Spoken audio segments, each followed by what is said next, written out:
Hello everyone. In this video, I will explain how to join a TikTok live as a guest using your PC. Many users wonder if it's possible to join someone's TikTok live directly from their computer.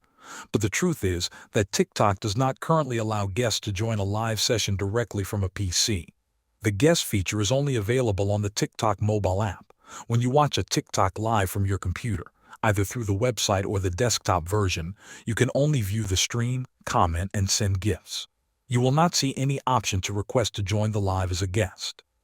This is because TikTok's guest join feature is designed for mobile users only.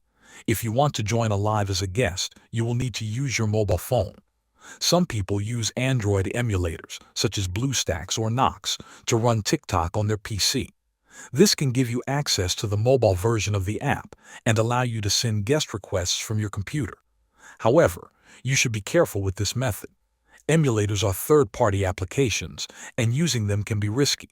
They might not always be safe and could violate TikTok's terms of service. In some cases, your account could even be restricted or banned if TikTok detects emulator usage. Because of this, the safest and most reliable way to join a TikTok live as a guest is by using a mobile device. Thanks for watching.